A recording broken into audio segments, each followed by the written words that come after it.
É isso mesmo, o Urs Kaletinski foi acusado de violência doméstica contra a sua mulher, inclusive a polícia bateu na porta dele, denúncia de um vizinho. Mas não foi bem isso que aconteceu e ele explica e esclarece tudo aí pro Sebum, que foi visitá-lo em casa na Alemanha esse final de semana. E ainda nesse vídeo eu vou contar a história da FIBO 2025 para vocês em 5 fatos marcantes que marcaram a vitória do Andrew Jack. Mas voltando aqui pro vídeo do Urs Kaletinski, o Sebum foi visitar, teve a FIBO esse final de semana na Alemanha e o Sebum foi na porta do Urs. Como vocês viram aí segundos atrás, o Urs tava ali passando uma rasteira na mina dele, fazendo lutinha, e ele falou assim, cara, a gente tava fazendo lutinha aqui na sala antes de você chegar, e a gente costuma fazer isso, e aí teve um dia, olha só ele barbudão ali, vamos pôr de novo? E aí teve um dia que o vizinho ouviu os barulhos, ficou preocupado, chamou a polícia bateu na porta do Urs, e ele falou que tava no off-season, pesando 120 quilos, barbudão, barba por fazer, só de cueca, peludo, uma regata. Ele fala hoje dando risada, mas deve ter sido tenso ali no momento. É muito sério, muita mulher sofre realmente de violência doméstica hoje em dia, e os vizinhos ficam preocupados e acabam denunciando. Eles treinaram depois disso, e o Urs tá fazendo avanços, hein, cara? Eu achei o braço dele bem grande, tudo bem que tá no pump aí, ele mostra um pouco, mas ele tá fazendo uma evolução no braço de volume, algo que ele precisa realmente, ele vem batendo, vem martelando muito nisso, e todo mundo da Classic Physique tá de olho nesse título, porque o Sebum tá aposentado, não vai competir mais, pelo menos esse ano ele não vai competir, então o título tá aberto, e esse treino foi realizado no novo CT do Urs também, que já tá inaugurado, tá funcionando, já foi ali com o Sebum treinar, hein, cara, que é isso, hein? E lógico, treinando com o Sebum, o Urs teve que mostrar uma grande performance. Isso me lembra da cueca Performance da Insider, que te ajuda no seu dia a dia, te ajuda nos seus treinos, traz praticidade para você. É uma cueca que tem absorção rápida do suor,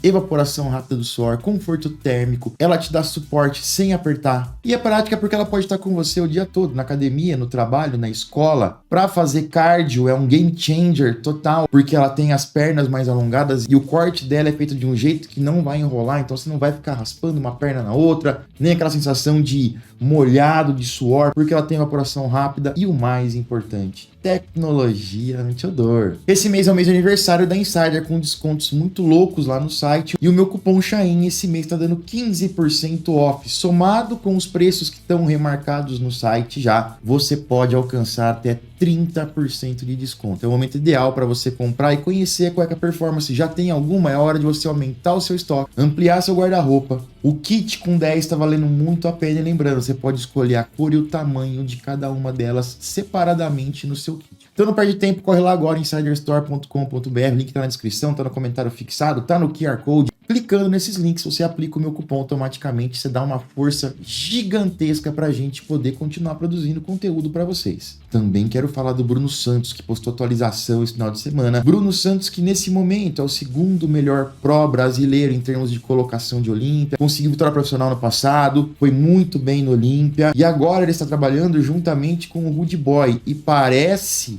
que o Bruno tá trazendo mais evoluções ainda. A gente vê um ano bem interessante para a Open brasileira. Por um lado, o Brandão passando por problemas, parece que tá tudo meio que resolvido. Por outro lado, Leandro Pérez evoluindo demais, demais, demais. Deve fazer um bom show lá no Pittsburgh também, e aí se chegar seco, conseguir acertar aquele de drives na finalização, pode ser que ele dê trabalho para alguns grandes nomes. E o Bruno também demonstrando evolução, trazendo um aspecto ainda mais sólido, trazendo mais equilíbrio. As costas estão muito boas, né? A gente não viu as pernas, mas quem sabe pode ser um ano que a gente tenha aí mais brasileiros na Open e mais brasileiros competitivos. Pode ser que a gente lembre de 2025 como ano de virada realmente da Open, onde a gente passa a ter não só um cara muito bom, que é o Brandão, mas alguns caras aí competitivos na Open. Quero muita opinião de vocês. Também quero mencionar aqui brevemente o Lucas Coelho, que vai competir daqui 10 semanas mais ou menos no Dubai Pro. Ele vem postando aqui suas evoluções. Um grande ponto de preocupação com o Lucas sempre foram suas costas. Ele nunca escondeu isso, ele nunca escondeu que ele vem tentando e trabalhando muito para melhorar. Aqui parece que ele está conseguindo colocar mais espessura na parte de baixo,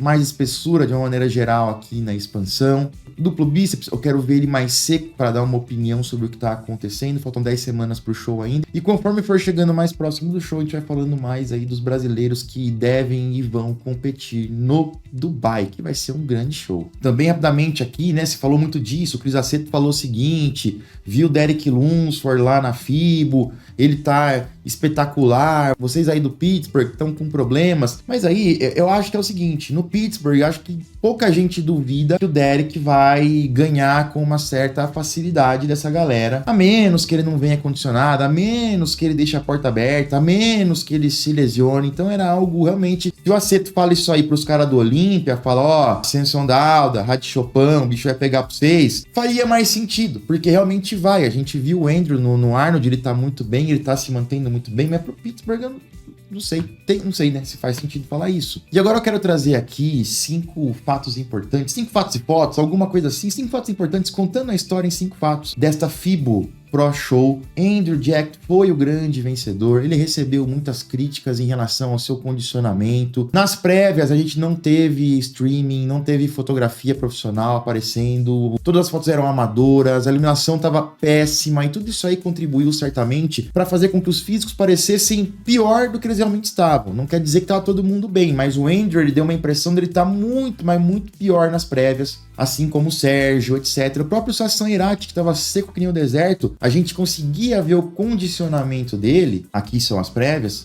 porque a gente conseguia ver aqui as estriações do quadríceps e o contorno aqui no seu abdominal e tudo mais, mas a iluminação e a qualidade estava realmente ruim. E nas prévias, muita gente estava dando a vitória pro Sassan Irati pelo condicionamento, etc, etc. E no final das contas, cara, o fato número 1 importante e relevante disso é que realmente o Sassan Irati ganhou as prévias. A gente vê aqui o scorecard. Hoje eles colocam na ordem de colocação, né? Então o primeiro aqui foi o Andrew Jack. Ele teve 8 pontos no total.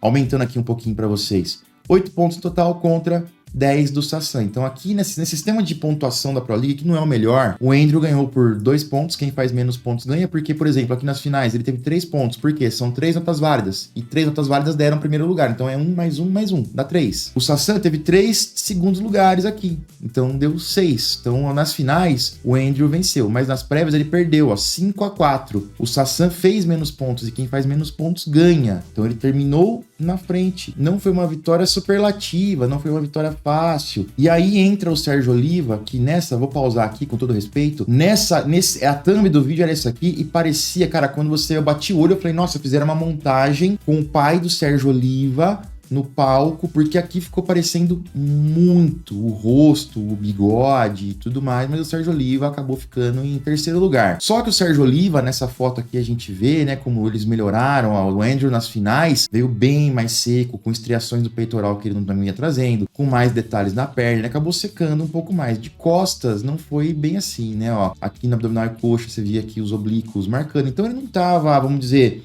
super fora, mas de costas não estava tão legal. De costas não tinha marcação no femoral, não tinha marcação no glúteo, a lower back aqui com uma camada de líquido considerável. E percebam que o background tá diferente, porque o Sérgio Oliva aqui traz uma informação, que é o fato número 2, as finais foram realizadas em outro lugar, em outro local, com outra iluminação, e aqui realmente estava muito melhor. Eles fizeram as prévias na Expo, muito possivelmente, porque é uma Expo muito grande, reúne muita gente, tentaram ali dar visibilidade ao evento, mas aí aquela troca que talvez não valha a pena. Vou dar mais visibilidade, vou levar para um lugar que mais gente pode ver, só que aí em troca disso você tira toda a qualidade de iluminação, de fundo de palco, de fotografia, etc. E você complica bastante os atletas. Aí ele menciona aqui a iluminação das prévias das finais e ele dá crédito pro Andrew Jack por ter voltado bem melhor nas finais à noite. Fato número 3 é que nem todo mundo gostou da vitória do Andrew. Para muitos, inclusive para esse cara aqui, que é o Ben Cho, que é um britânico muito ativo na cena britânica,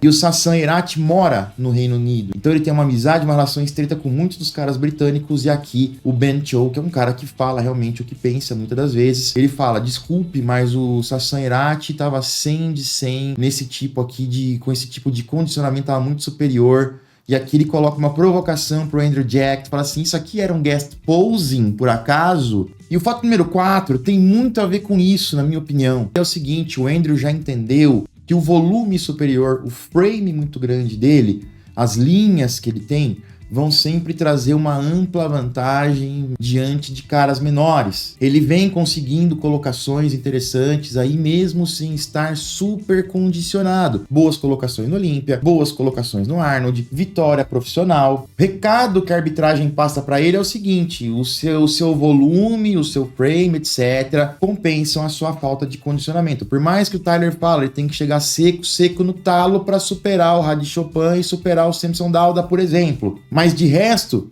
ele tá conseguindo vitória, se qualifica pro Olímpia, colocação boa no Arnold, colocação boa no Olímpia, faz a sua grana. Então, para ele, aparentemente, tá bom, ele tá consistente em trazer esse tipo de condição. E aí ele continua fazendo esse tipo de aposta. Ele tava lá de boa na academia dele, lá na Binos, viu o line-up e falou o seguinte: cara, do Sérgio Oliva e do Sassan Irati, do jeito que eu tô, eu ganho. Eu tô aqui me mantendo mais ou menos, e foi. Só que dessa vez, quase custou caro demais, porque ele acabou vencendo. Porém, foi uma vitória contestável, contestada, em cima de um cara que não tá nem no radar, que não é nem considerado top 10 do Olímpia, nem top 12, nem nada disso. Então o Andrew precisa abrir o olho para os próximos shows, porque de repente também o volume dele, a estrutura vão levá-lo até um certo ponto. E o fato número 5, o ato final desse evento, foi a entrevista do Andrew Jett pro canal RX Muscle, do Dave Palumbo, e ali perguntam pra ele se ele vai pro Texas, e aí ele falou assim: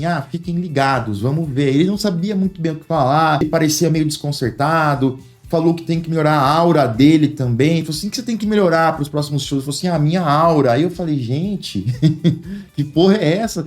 Não sei se ele tá perdido, não sei se ele não sabia o que falar, não sei se ele tava, ganhei, mas o que eu vou falar aqui? A realidade é uma só: o Andrew conseguiu a vaga bem cedo esse ano, diferente de anos anteriores que ele precisou esperar até o Texas para competir e garantir sua vaga. Diante de tudo isso, e ele entendendo, ele fala aqui que ele sabe que tem que melhorar a cadeia posterior como um todo, porque ele é um cara muito alto, não seria interessante, nem inteligente, nem viável que ele fosse competir no Texas. Seria o caso dele realmente tirar um tempo, descansar, fazer um off, tentar melhorar isso aí para voltar competitivo pro Olímpia e secar de verdade. Mais vamos aguardar, vamos acompanhar para ver. Pode ser que ele já tenha assinado o contrato aí com o patrocinador dele para fazer o Texas, pode ser que ele tenha assumido já a responsa de fazer o Texas para os organizadores. Vamos continuar aguardando, eu quero muito a sua opinião, comenta aí para mim. Vou ficando por aqui, já eu volto com mais vídeos para vocês. Valeu!